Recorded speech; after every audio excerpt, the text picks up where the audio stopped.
Madame, Messieurs, merci d'être des nôtres encore ce matin. C'est la revue des grandes unes avec nos invités déjà sur ce plateau qui vont commenter, analyser, même décrypter l'actualité telle que proposée par la presse. La nouvelle expression parle de tempête au Cameroun. Maurice Kamto revendique sa victoire. C'est le grand titre du journal. Dans un bas courant, les journaux ce matin, on comprend que c'est au cours d'une conférence de presse donnée hier à Yaoundé sous forte escorte policière, que le tireur de pénalty a déclaré avoir marqué le but et gagné donc l'élection présidentielle du 7 octobre 2018 sur la base des procès-verbaux. D'ailleurs, dans le camp de la force de l'expérience, les réactions vigoureuses se multiplient. Jean Cointé, par exemple, le secrétaire général du comité central du RDPC, parti de Paul Biya, met Kamto en garde. Gadgaman a dit il ne s'agit pas de montrer donc l'intelligence artificielle à travers les réseaux sociaux pour dire qu'on est le président. Issa Chouma Bakary, qui est le ministre de la Communication. Si vous secouez donc la boîte de Pandore, vous trouverez toute la fermeté donc de l'État. Donc l'intégralité même de la déclaration du président autoproclamé à lire de la page 4 à la page 5 de la nouvelle expression de ce matin. Le même journal parle également de la présidentielle 2018, le jeu du kit et du qui paie gagne. C'est ce qu'on dit également dans le dossier de la page 6 à la page 7. Zone anglophone, moins de 5% de votants. À lire également en page 9. Et Yaïdea, la cité lumière, dans le noir, la localité qui abrite justement le premier barrage hydroélectrique construit au Cameroun, fait de plus en plus l'objet des coupures intempestives d'électricité. Illustration lors du dépouillement dimanche dernier en page 3 du journal La Nouvelle Expression. Et puis le messager qui est dans les kiosques parle de présidentielle. Maurice Kamto revendique la victoire au cours d'une conférence de presse. Le candidat du mouvement pour la renaissance du Cameroun a donc affirmé avoir gagné les élections. Aussi a-t-il invité le président sortant à trouver des conditions pacifiques pour éviter de plonger le pays dans une crise post-électorale. La réaction du RDPC également à lire dans le journal ce matin. En page 5, le journal parle également du scrutin du 7 octobre avec l'abstention record dans le nord-ouest, terrorisés par la situation sécuritaire alarmante. Les populations de cette région n'ont presque pas participé au vote. C'est ce qu'on lit en page 6 du journal Le Messager. Ouest Littoral parle du filouterie électoral. Monsieur Biya, ayez pitié de nous. C'est ce que dit le journal. Donc en page 4, tout le contenu. Vous aurez donc à lire. Le même journal parle aussi de santé avec les boissons énergisantes. Un danger pour le cœur. En page 7 de ce numéro disponible dans les kiosques ce matin également. Info Matin parle de Kamto qui joue avec le feu. Face à la presse hier à Yaoundé, le candidat du MRC s'est donc autoproclamé vainqueur en violation flagrante donc de la loi portant code électoral au Cameroun. Et en même temps, à la suite du journal, on parle de complot contre Biya. Jean Cointé accomplit sa mission. C'est en page 3 du journal l'Info Matin de ce matin. Et puis le journal Cameroun Tribune qui est dans les kiosques ce matin s'intéresse à autre chose, parlant notamment de l'actualité, et comme vous allez d'ailleurs le constater, parle bien sûr de Maurice Kamto, autoproclamé vainqueur. La classe politique sort donc le carton rouge à Kamto. À lire dans le dossier de la page 10 à la page 11 du journal Cameroun Tribune de ce matin. Et puis toujours dans la presse, il y a Mutation qui s'intéresse toujours à cette élection présidentielle. La saison des longs couteaux a commencé, c'est ce que dit le journal dans le même dossier proposé par le journal également. Le RDPC s'oppose donc à la violence, parlant donc de Gustin Tamba qui réagit aussi dans le même journal, disponible dans les kiosques. Le quotidien Le Jour parle de la présidentielle. Maurice Kamto, j'ai marqué le penalty, c'est ce qu'il dit dans le numéro de ce matin. Le journal parle également des états-majors qui ont été donc sillonnés par le reporter de le quotidien Le Jour. Des jours après le vote, c'est à découvrir dans le journal. Et puis un rapport accablant sur la gestion de la Fédération camerounaise de football également à lire. Après l'audit qui a été donc commandé par les responsables, c'est le quotidien Le Jour. Et puis le journal Camer Presse pose une question: qui gagnera la bataille des Bastillons? C'est une grosse question également la une du journal, mais des explications également sont contenues dans le dossier proposé par le journal. On parle des finances également, la zone franc en conclave donc à Paris pour trouver les solutions aux problèmes de la question financière qui secoue bien entendu l'Afrique, à découvrir dans le journal Camer Presse de ce matin. Le quotidien Émergence qui est dans les kiosques parle de la présidentielle. Maurice Kamto proclame sa victoire. C'est à lire dans le journal avec des réactions également de Jean Cointé et bien entendu ses alliés du RDPC qui sont également contenus dans le même journal, le même dossier proposé par le numéro d'émergence ce matin. Et on parle également de la razzia de Kamto dans la région de l'Ouest de Cameroun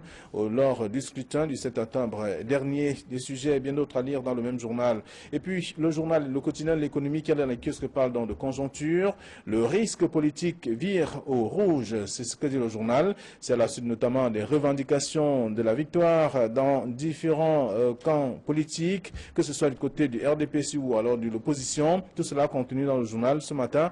Le quotidien de l'économie aussi qui revient sur cette question avec d'autres informations que je vous invite à lire ce matin. Voilà ce que la presse nous propose, celle que nous avons reçue à notre rédaction. Camille, bonjour et bienvenue. Bonjour Fabien Valondongo, bonjour téléspectateurs d'Equinox Télévision.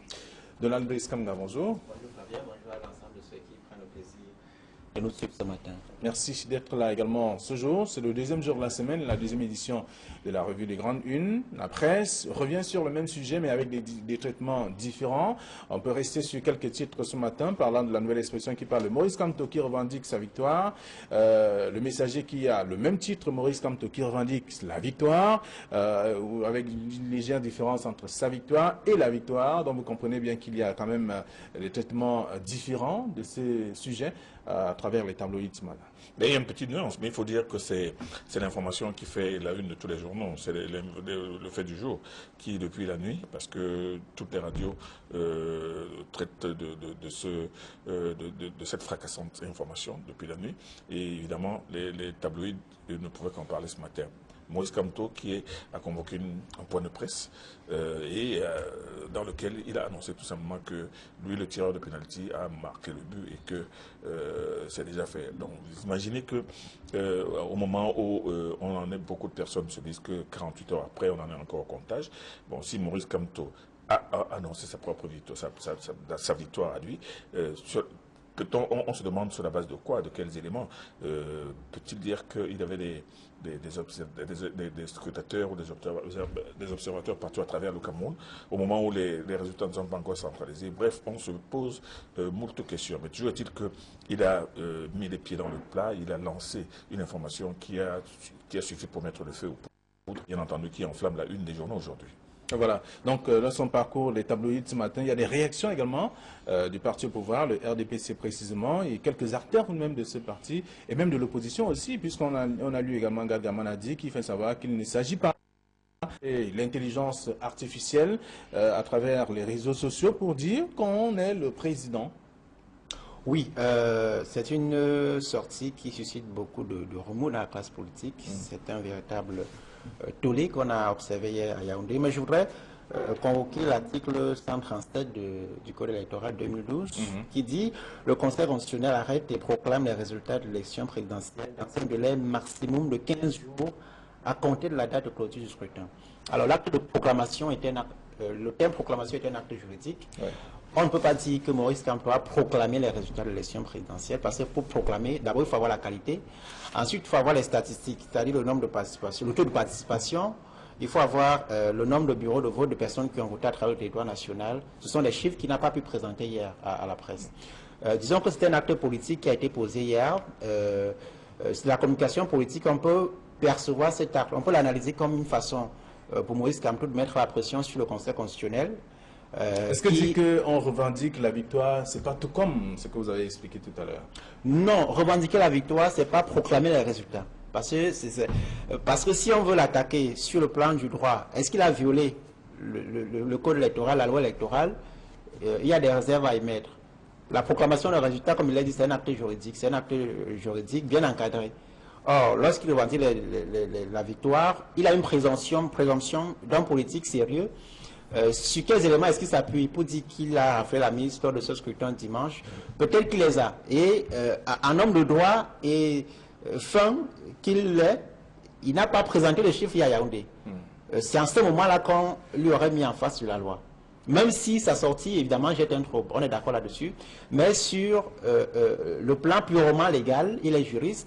il ne pouvait pas proclamer les résultats puisque c'est que le seul organe habilité à le faire, c'est le Conseil constitutionnel. Voilà. Est-ce qu'on ne vit pas une autre étape, une autre phase en se mettant en avant, en faisant cette revendication de manière officielle? Il revendique sa victoire ou la victoire de toute façon. De toute façon, son geste est interprété de diverses manières. Il y en a qui pensent que c'est un geste de rupture, un geste de provocation, ou bien un geste de pression.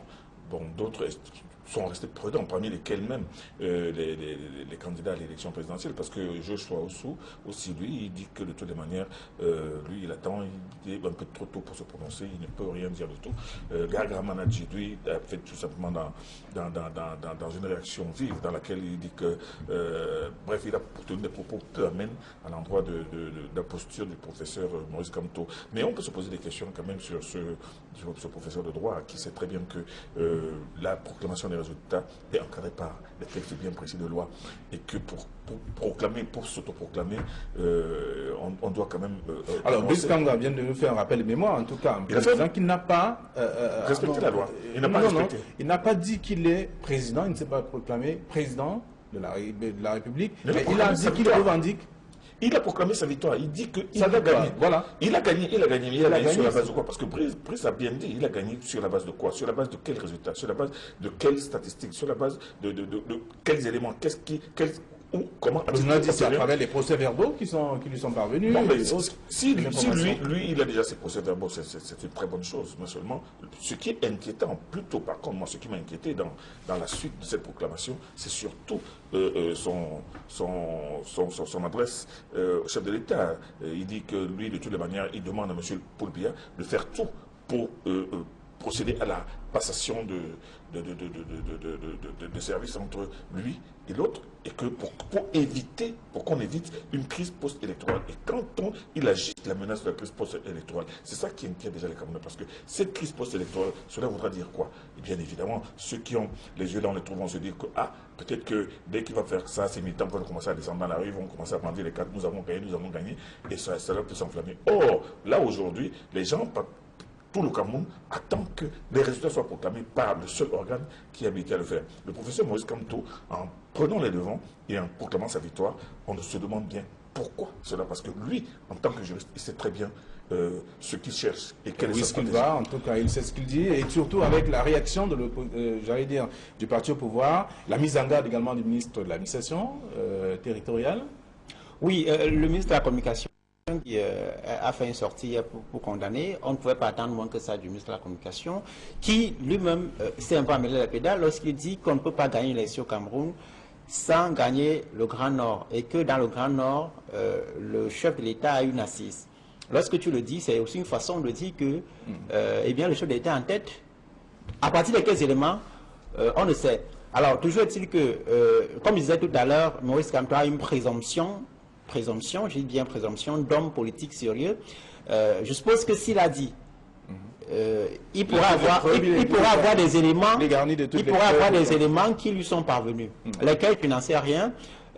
Toujours est-il que il nous est revenu que le parti, le MRC avait couvert en tout cas une bonne partie du territoire en termes de représentants dans les bureaux de vote. Est-ce qu'ils ont pu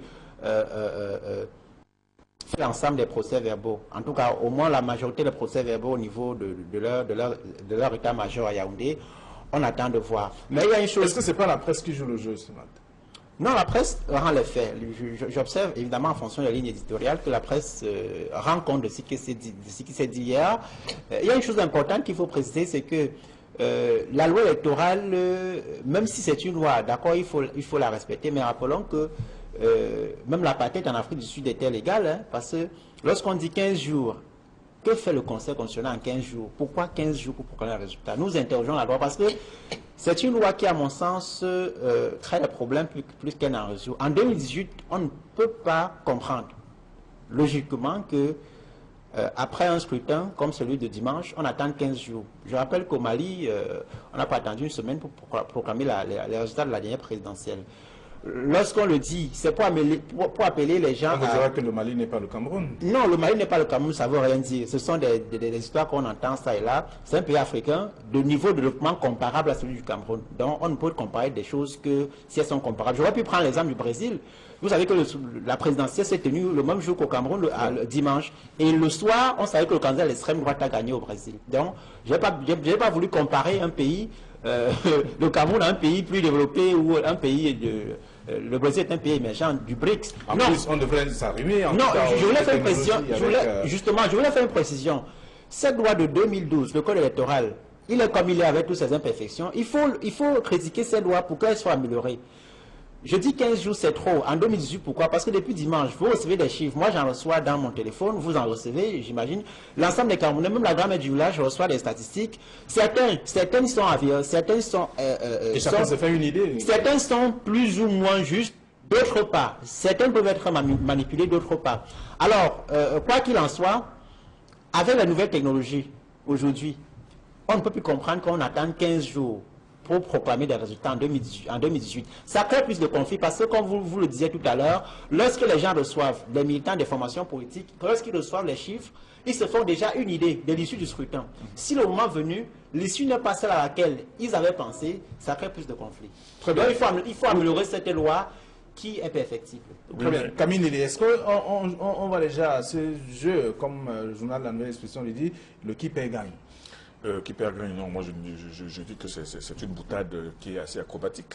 Mais moi je reviens sur la comparaison de Brice. En fait, le Cameroun n'est pas le Mali, le Cameroun n'est pas le Brésil, mais seulement comparaison n'est pas raison.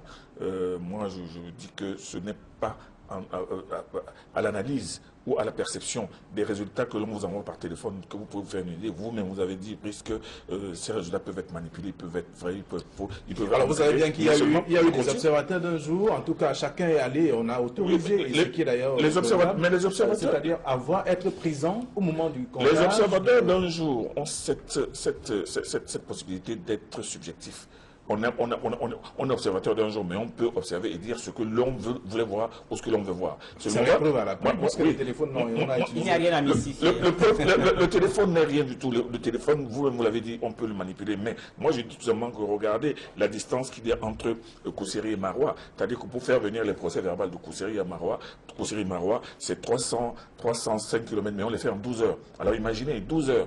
Quand on part, par exemple, du fin fond de Bertois, ou non pas de Bertois, beaucoup plus loin que Bertois, de Molondo, pour faire venir, parce que ce ne sont pas seulement des chiffres qu'on envoie par téléphone, mais il faut collecter et collationner tous les procès-verbaux. Moi je pense que ça prend tout de même du temps. Et il faut tenir compte de cette réalité du terrain qui fait que non seulement nos routes sont en mauvais état, mais il faut absolument que ces procès-verbaux soient concentrés. Or, ce n'est pas en 12 heures, en 24 heures, en 48 heures. Je ne donne aucun blanc-seing à EDICAM ou aux organismes chargés de collectionner tous ces procès-verbaux. Mais moi, je pense que 24 heures ou 48 heures, c'est un peu trop tôt pour annoncer une victoire, alors que nous sommes dans un pays où les choses vont assez. Alors, pendant qu'on attend qu'on achemine les procès-verbaux, il y a qu'on a déjà filmé, le procès-verbal lui-même, on a envoyé par WhatsApp ou Facebook et autres. Ça permet à l'équipe de campagne de pouvoir déjà avoir une idée précise de ce qui a été fait sur le terrain. Ne faisons pas comme si le Cameroun était un îlot. Le Cameroun ne vit pas hors du monde. Nous sommes en 2018. Je rappelle que je voudrais préciser que nous sommes en 2018. Les gens analysent l'élection présidentielle 2018 avec des données de 92, avec des données de 1900, je ne sais quoi. Nous sommes en 2018 et les jeunes ont investi la toile. Pour ne pas dire la population jusqu'à une certaine proportion. Les gens ont investi la toile et reçoivent des informations. Comme je disais tout à l'heure, avec toutes les précautions qu'il faut avoir par rapport à toutes les informations qu'on reçoit. Il faut savoir que les gens reçoivent ces informations et se font leur propre idée avant même que le gouvernement ne fasse une sortie pour démentir. Les gens ont déjà construit leur propre opinion de ce qui pourrait être la vérité.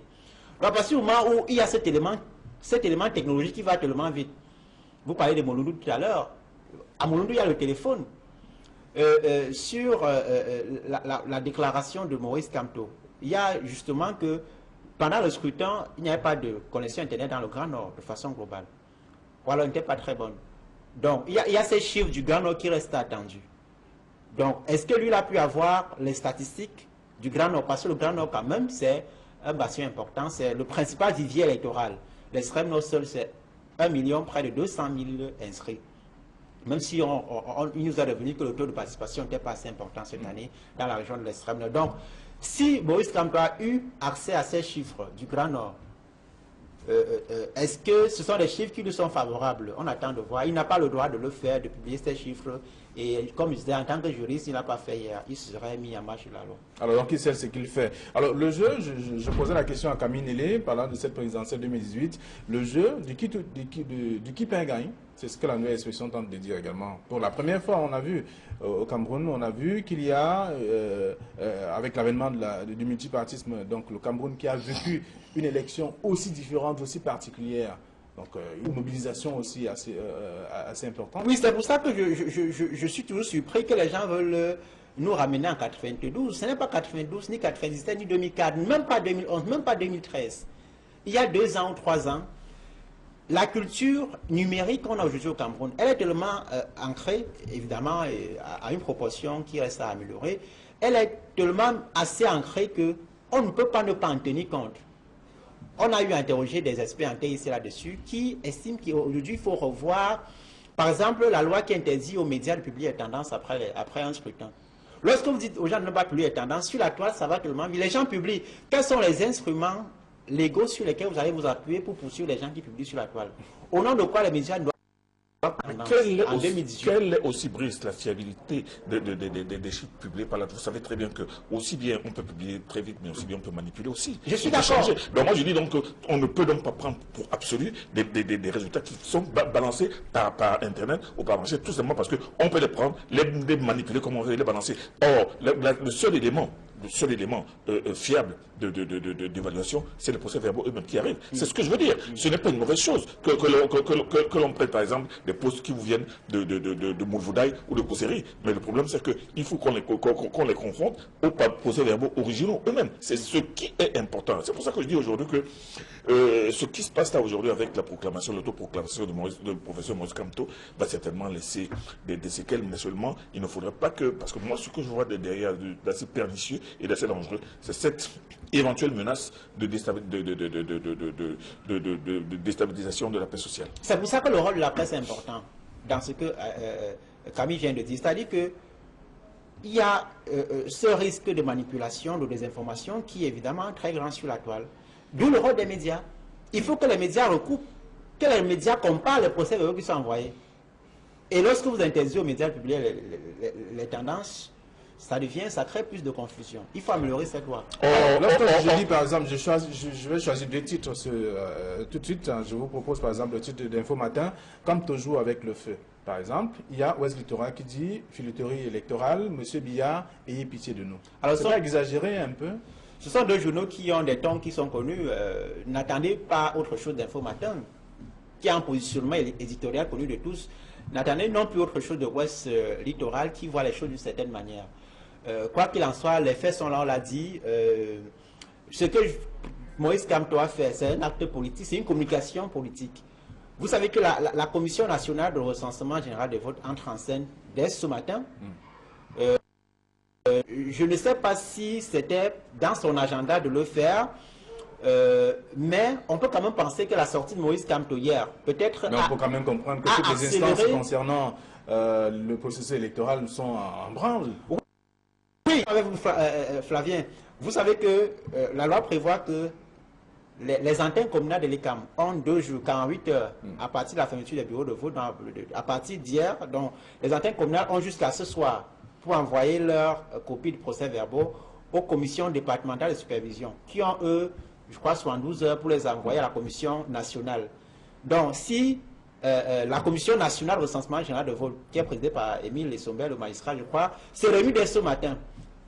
Ça signifie que les choses vont plus vite.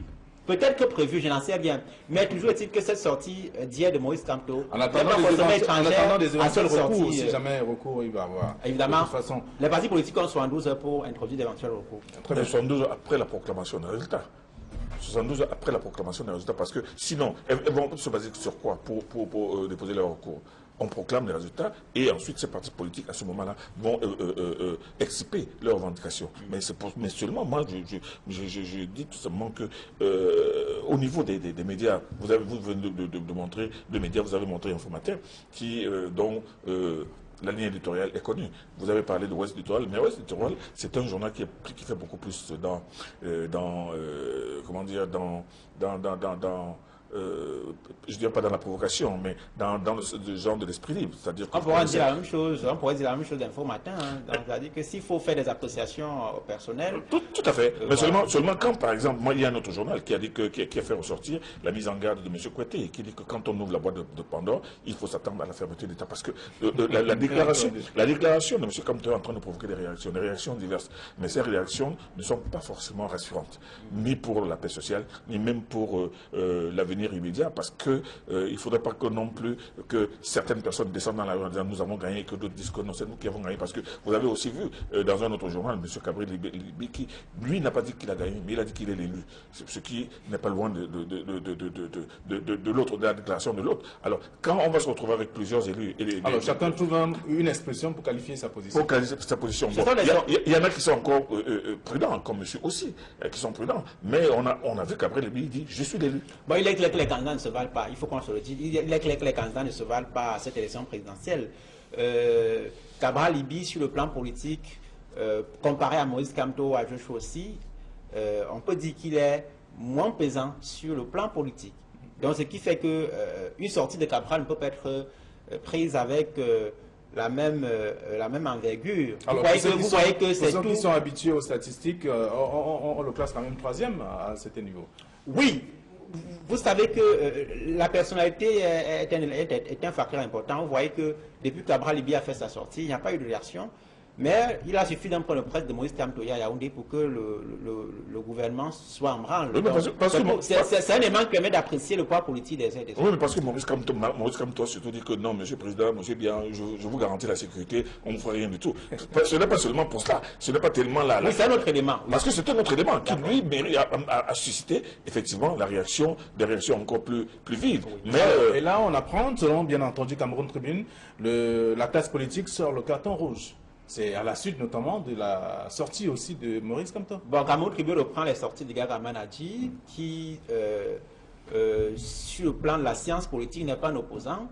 Pas son opposant. Oui, sur le plan de la science politique, il ne faut pas que les gens soient naïfs, il n'est pas un opposant sur le plan de la science politique, avec son positionnement par rapport au régime est très connu, ancien membre du gouvernement, qui a des positions très proches du gouvernement. On peut le classer parmi les pions du régime, comme qui dirait. Oh, pion, peut-être c'est négatif. Toujours est-il que il n'est pas un opposant au sens de Maurice Kamto ou je pourrais citer qui d'autre. Bref, il n'est pas un opposant pour moi. Voilà, donc Cameroun Tribune qui parle de la classe politique qui sort le carton rouge et Mutation dit la saison des longs couteaux. La saison de mutation fait bien de le dire. Vous savez, c'est une métaphore par rapport à un événement très grave qui s'était passé en Allemagne sous le régime hitlérien, la fameuse nuit des longs couteaux, où l'on a vu pratiquement toute la hiérarchie d'un parti politique se faire décimer sur instruction de Führer. Non, ça veut dire que Mutation est en train de dire que ce qui se prépare aujourd'hui n'augure rien de bon et que les choses peuvent basculer d'un moment à l'autre dans la violence. C'est cette violence, justement, que redoutent et les Camerounais, les observateurs, et nous tous d'ailleurs, parce qu'il ne faudrait pas que l'on bascule dans des postures tellement irrédentistes que les uns ou les autres puissent sortir des longs couteaux demain ou après-demain. C'est ça qui fait peur aujourd'hui, parce que Mutation est un peu plus prudent, mais le type de Mutation met plutôt en garde contre d'éventuelles dérives. Est-ce que ça n'augure pas les lendemains sombres, le titre de Mutation? Non, je pense que s'il fallait apprécier, Mutation est le journal qui a fait le titre le plus froid, ce matin, la nuit des longs couteaux. Évidemment, il y a des éléments qui permettent de nourrir quelques appréhensions au regard de tout ce qui se passe. Mais le plus important, c'est que l'ensemble des éléments nous permettent de mieux construire notre jeune démocratie. Et comme je le disais, il est important de savoir que ce qui passait en 90 ne passe plus en 2018. Les gens sont plus prêts à accepter du n'importe quoi. Vous savez que vous connaissez tous les grèves qu'il y a sur les membres de la Commission nationale au recensement du général de vote dont je parlais tout à l'heure, les membres du Conseil constitutionnel, qui sont pour la plupart soit des anciens préfets ou des anciens gouverneurs, soit des anciens membres du RDPC, si on était en Sahel, on pourrait faire la même analyse. Donc, c'est un appel à la mise en place d'un cadre électoral consensuel qui permette d'avoir une compétition électorale saine et équitable. Alors, il y a un journal après Mutation qui parle de la saison de long couteau. Il y a un journal qui se pose une question. Qui gagnera la bataille des bastions? Oui. La bataille des bastions, on imagine bien que Kamé Presse fait entre autres allusion au Grand Nord, comme il a dit, le Grand Nord qui est un bastion important. Ce sont les chiffres du Grand Nord qui restent attendus jusqu'ici. Comme je le disais, il n'y a pas eu d'accès à Internet dans ces trois régions, le Nord, l'extrême Nord et la Damawa pendant le scrutin. Une fois qu'on aura ces chiffres, on pourrait se faire une meilleure idée de ce qui s'est dessiné, la courbe de la tendance dans les prochains jours. Alors, je vous pose la même question. Il faudrait d'abord commencer par connaître ces bastions. Quels sont les bastions? On sait très bien que le centre de sud et de l'est. Le centre de sud et de l'est, c'est un bastion inexpugnable du RDPC. Ainsi de suite. Oui, mais il est difficile d'établir les bastions du MRC aujourd'hui parce que le MRC est un parti naissant. Et naissant, il est très peu représenté au niveau des institutions. Et il fait sa première grande élection. Alors, son bastion, on ne l'évaluera qu'après les résultats d'élection. Mais pour le moment, on ne peut pas dire que son bastion, c'est l'ouest, c'est le littoral, c'est le centre, c'est le nord, c'est l'extrême nord. Non. Moi, je pense qu'il y a des bastions qui sont connus. Pas très longtemps, on estimait que le nord-ouest et le sud-ouest, et peut-être une partie de l'ouest, étaient des bastions du SDF, ce qui s'avère faux aujourd'hui. Vous comprenez? Donc, ces bastions, ce qu'on appelle bastion aujourd'hui, il faut comprendre que ce terme de bastion est à tous les remous qu'il y a eu ces derniers temps et toutes les nouvelles entrées dans la scène politique qui font qu'on ne peut pas parler de bastion inespérée. Parce que vous savez très bien que vous avez lu, par exemple, dans certains journaux avant l'élection, que certains arrondissements ou certains départements, par exemple, du centre, disaient non à Paul-Biya, hein, ou du sud, disaient non à Paul-Biya, ou à Yaoundé même. Mais est-ce que cela enlève-t-il le fait que cette région, toute cette région soit constituée comme un bastion du RDPC? Donc, la bataille des bastions, la question est bien posée. Moi, j'ai beaucoup aimé cette question parce que les gens pensent qu'ils doivent reposer leur succès sur justement le caractère de présence dans ces bastions-là. Mais quels sont les nouveaux bastions aujourd'hui? Je voudrais dire à la suite de Camille que justement le concept de bastion, dans le contexte politique actuel au Cameroun, est à relativiser parce que, comme Camille l'a dit, le nord-est et le sud-est étaient considérés comme le bastion du SDF. La crise anglophone a chamboulé tout. Le Grand Nord, vous savez que l'opposition a fait une assez bonne campagne dans les régions du Nord, de la Damawa et de l'extrême Nord. Et donc, et en 2018, avec Boko Haram qui a eu là-bas, avec l'insécurité alimentaire, ce sont des facteurs qui vont forcément influencer. Les idées ont changé, oui, et même des aspirations. Ce sont des éléments nouveaux, avec surtout les nouveaux acteurs. Cabral Libi, Maurice Kamto, Akere Mouna sont de nouveaux acteurs qui ont intégré la classe politique, qui ont intégré la scène politique en 2018 à l'occasion de cette présidentielle. Et ce sont des profils qui vont forcément influencer sur le découpage électoral et forcément contribuer à reconfigurer l'échiquier politique. Et il n'est pas exclu qu'on ait des surprises d'ici la fin de ce processus. Alors, donc c'est bien entendu Kamé Presse qui pose la question, qui gagnera la bataille des bastions? La réponse est à lire dans le journal ce matin. Le quotidien du jour dit simplement que Maurice Kamto, j'ai marqué mon pénalty. J'ai marqué le pénalty. Ça, il faut le dire. Le pénalty a été marqué. Ça, c'est selon lui, selon le journal. Il a dit qu'il a marqué le pénalty. Bon, qui était le gardien? En tout cas. Le pénalty, le tiré de pénalty, c'est ainsi qu'il s'est défini pendant la campagne électorale. C'est ce qu'il a marqué le pénalty. Il suppose qu'il a gagné le scrutin. Mais il faut attendre 15 jours regrettables. Pour la proclamation des résultats. Ou avant 15 jours, puisque 15 jours, c'est le délai maximum. D'accord.